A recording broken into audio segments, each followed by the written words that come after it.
अभिषेक झा के पास में जाना चाहता हूं। वो कह रहे हैं कि भाई आपने अगर टीके लगा भी दिए तो ये इंफ्रास्ट्रक्चर आप में आपकी इतनी काबिलियत कि आप इतने करोड़ टीके एक दिन में लगा सकते हैं, ये तो 2014 के बाद से ही नहीं निर्मित हुई ना, ये तो पीछे से चली आ रही है।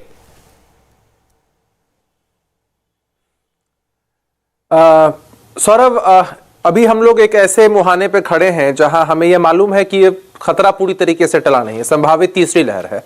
प्रधानमंत्री जी कल देश को संबोधित करते हैं, सकारात्मक बातें करते हैं, बताते हैं कि अब 15 से 18 वर्ष के लोगों को भी वैक्सीन मिलेगी, जो हेल्थ वर्कर्स हैं, जो ओल्ड एज लोग हैं, उनको भी बूस्टर डोज मिलेगी। साथ साथ आंकड़ों को भी पेश करते हैं। तब विपक्ष के सभी नेताओं की तरफ से एक होड़ मच जाती है कि भैया हमने कहा था, तब प्रधानमंत्री जी ने यह कदम उठाया है, हम सुझाव दे रहे थे। देखिए, हम मानते हैं कि कोविड का खतरा कोई पक्ष विपक्ष का भेदभाव देख करके नहीं आता है। आप लोगों ने सुझाव दिया, प्रधानमंत्री जी का विजन है, प्रधानमंत्री जी ने इस बात को माना और आज हमारे पास एक रिजल्ट है। लेकिन हम ये भी तो नहीं भूल सकते हैं ना कि आपका विपक्ष का वही चेहरा है जो हमेशा कहता था कि किसी खास पार्टी की वैक्सीन है, ये कहता था कि वैक्सीन की विश्वसनीयता पर सवाल है। शुरुआती दिनों में आपकी वजह से भी डोजेज में कमी आई थी। आज अगर लक्ष्य हमने निर्धारित किया था, सरकार ने निर्धारित किया था, और लक्ष्य से अगर थोड़ा पीछे भी है, तो हर किसी को यह कहना चाहिए कम से कम जागरूकता के माध्यम से हम इस लक्ष्य तक पहुंच पाए हैं। तो कहां आप लोग सहयोग करने की बजाय अभी इसी में लगे हुए हैं कि हम पॉलिटिकल रोटी कैसे सेकें। देखिए, कोविड का इलाज संभव है वैक्सीन से, या कोविड से बचाव संभव है, लेकिन आप लोगों को जो पॉलिटिकल कोविड हो चुका है ना, उसका कोई वैक्सीन हमारे पास नहीं है। पॉलिटिकल कोविड, तो आपके दिमाग के अंदर ये सारी चीजें चलती रहेंगी, वो चलती रहे। आप खुशफहमी में रहें, गलत फहमी में ना रहें। और जहां तक आप आंकड़ों की बात कर रहे थे, मैं बिहार से, सर एक मिनट, बहुत देर के बाद बोल रहे हैं। 4 लाख मुआवजा मिलना है। हाँ बोलिए, सुन पा रहा हूं मैं। सौरभ जी, हाँ, मैं ये कह रहा था ना कि आप यहां मुआवजों की बात हो रही थी। बिहार पूरे देश में एकमात्र ऐसा राज्य है जहां 4 लाख रुपए मुआवजे के रूप में हर कोविड से डेथ होने वाले इंसान के परिजनों को दिया जा रहा है। सरकार अपनी तरफ से भरपूर कोशिश कर रही है और ये पूरे देश में दिख रहा है। ये जहां तक मुआवजे का सवाल है, केवल एक राज्य की बात है ना, राज्य तो अपने आधार पर जो कर सकते हैं वो करें। ये तो केंद्र से मांग है कि इतना मुआवजा प्रति परिवार जहां भी मृत्यु हुई है वहां पर दिया जाए। आपने लेकिन कहा कि विपक्ष की भूमिका शुरुआत से पैंडेमिक के नकारात्मक रही है। आपने कहा कि इस पॉलिटिकल कोविड की कोई वैक्सीन नहीं है। रिजू दत्ता जवाब देंगे। देखिए, मैं जैसे ये कुछ लोग बोल रहे हैं कि पॉलिटिकल कोविड का कोई ये नहीं है, वैसे चाटुकारिता का कोई इलाज नहीं हो सकता। सिर्फ वाहवाही करने के लिए सब चीजों को, सब डेटा को, सब आंकड़ों को दबा देना भी कोई तरह का राजनीति नहीं होता। मैं आपके मंच पे खुले तरीके से पूछना चाहता हूं, जब प्रधानमंत्री जी ने एक दिन में लॉकडाउन जारी किया था और पूरे देश के मजदूर इधर उधर भाग दौड़ में लग गए थे, क्या किसी आदमी ऐसा है इस देश में जिसने देखा नहीं किसकी कितने लोगों की मौत होगी? इनसे पूछिए, उसका वर्तमान में आ जाइए, डेटा नहीं है, वर्तमान में आ जाइए।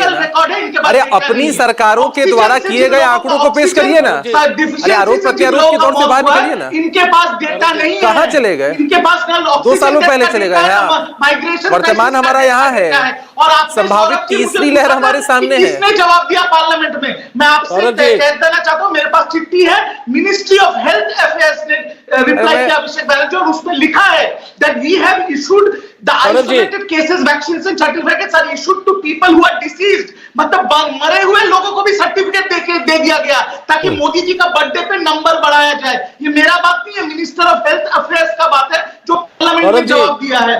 और उन्होंने बोला है this cases are due to inadvertent data entry errors by vaccinators in updation of the vaccination data। समझ रहे हैं सर क्या हो रहा है इस देश में? मेरे ख्याल से इस पर राजीव जी ने भी जवाब दिया था। उन्होंने कहा था कि एरर, ये स्वीकार किया गया था कि इसमें कुछ एरर है, कुछ मार्जिन ऑफ एरर है। मरे हुए लोगों को आप सर्टिफिकेट देके मोदी जी का नंबर बढ़ा रहे हो और वो एरर है और मान लिया तो हो गया खत्म। जी ठीक, एक मिनट। हाँ जी डॉक्टर जॉय। देखिए, पहली बात ये, जब जेटली जी आते टीवी चैनल पर बोलते कि वैक्सीन हेजिटेंसी है, भाई साहब इतने निकम्मे कि अभी तक जिनका 1 डोज हुआ, दूसरे डोज 36 को लोग बचे हुए हैं। क्या हेजिटेंसी है? जिन्होंने पहला डोज लिया अभी 36 को लोग बचे हुए और हमें ऊपर आरोप लगाते हैं। पहले बिना आंकड़े का कुछ भी बोल दीजिए। हमारा कहना है कि पहले तो कोई हेजिटेंसी की बात ही नहीं है। आपने तो जो तैयार है वैक्सीन लगाने के लिए, वो 36 करोड़ अभी भी बचे हुए हैं। आपने कहा था कि साल के एंड तक हो जाएगा। दूसरी बात, हम इसलिए सरकार को चेतावनी देते हैं कि आपको मालूम है कि जनवरी इसी साल में जो ऑर्डर देने लगे थे मोदी जी, इस साल अभी भी वैक्सीनेशन नहीं हो रहा। 10 करोड़ उन्होंने निर्यात कर दिया, ठीक, उसको छोड़ दीजिए। अभी पूरे देश में वैक्सीन का प्रोडक्शन का क्षमता सबको लेकर के महीने का 16 करोड़ है।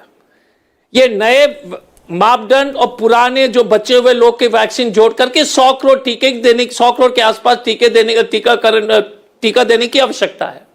100 करोड़। आपके पास इस देश में 16 करोड़ का प्रोडक्शन है, 16 करोड़ महीने का, तो आपको 8-9 महीने लग जाएंगे पूरे इस कार्यक्रम को पूरे करने के लिए। और मोदी जी की जो ये कोविड की बीमारी तो इनको लग गई है, इसलिए इनको कोविड की बीमारी कभी नहीं हो सकती, क्योंकि कोविड वायरस को मालूम है कि मोदी जी की रैली में नहीं जाना है।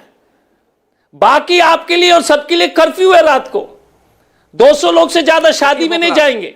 लेकिन मोदी जी का 50,000 का जो है 2 जनवरी को कार्यक्रम होगा, तो कोविड के वायरस बोलते कि भैया मोदी जी के वहां नहीं जाना है, बड़े खतरनाक लोग हैं बीजेपी वाले, वहां पर नहीं जाना है। तो आपके लिए कानून, इनके लिए जो अलग जो है नियम कानून। नहीं डॉक्टर अजय, ये आप आज के चुनावी माहौल के हिसाब से कह रहे हैं, तो आज तो हर पार्टी रैली कर रही है। हर पार्टी तो ये प्रधानमंत्री है, हम प्रधानमंत्री है क्या भाई साहब? आप इनसे पूछे ना, सरकार ये कानून बनाती है। मैंने तो आपसे पूछा अभी, जवाब मैं देख रहा हूं सोशल मीडिया पर भी, मैं देख रहा हूं। बोलेंगे कि बेटा अरे आपकी पार्टी कहती है ना कि प्रियंका जी के मैराथन में हजारों बच्चियां गई, हजारों लड़कियां गई। मैं तो कह रहा हूं योगी जी के कार्यक्रम में, मोदी जी के कार्यक्रम में भी हजारों की भीड़ आ रही है। नीति का देता है क्या जी? अरे भाई साहब, मुख्यमंत्री कौन है? योगी है कि प्रियंका जी है? नियम कौन बनाता है? सरकार के नियम इतना तो जो है, इतना तो अरे सर नियम तो रखने की आवश्यकता है। एक सेकंड मेरी बात सुनिए। जब बंगाल में चुनाव था, एक सेकंड डॉक्टर अजय मेरी बात सुन लीजिए प्लीज, मेरी बात सुनिए। जब बंगाल में चुनाव था, जब प्रचार अपने आखिरी चरण में चल रहा था, तब राहुल गांधी जी ने यह कहते हुए हाई मॉरल ग्राउंड लिया कि मैं अपनी सभाएं रद्द कर रहा हूं। मेरी बात सुनिए, नियम बनाया कि प्रचार के अंत में राहुल जी कहते हैं कि मैं अपनी सभाएं खत्म कर रहा हूं कोविड की वजह से। नियम बनाने वाले प्रधानमंत्री क्यों नहीं फॉलो कर रहे हैं? अरे आपने प्रधानमंत्री पर आरोप लगाया ना कि प्रधानमंत्री ने नहीं किया। मैं कह रहा हूं बंगाल में आपकी पार्टी ने हाई मॉरल ग्राउंड लिया था कि नहीं लिया था? फिर आप हमसे सवाल कर रहे हो। मैं आपसे, अरे क्यों नहीं करूं मैं? अगर आपको अगर ये कह रहे हैं कि हमें जरूरत महसूस नहीं होती है रैली टालने की, आप कह रहे हैं कि हमें जरूरत महसूस होती है, आप मत करो रैली। आप मोदी जी को तो सवाल नहीं करेंगे।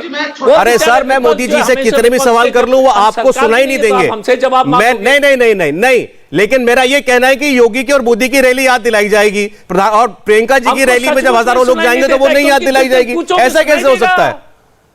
सौरभ जी जिस दिन पूछेंगे सुनाई देगा, जब नहीं वो मुझे मालूम है नहीं सुनाई देगा। कुछ भी कर लो, वो हम कुछ भी कर लें, आपको नहीं सुनाई देगा। आप प्रधानमंत्री से तो, जेटली जी से तो पूछिए ना कि योगी क्यों कर रहा है, हमसे भी पूछिए। अरे भाई, अरे डॉक्टर साहब मैंने क्या कहा? अरे तो मानक सब पे एक ही मानक सब पे लागू होगा ना, हर किसी पे लागू होगा कि नहीं होगा?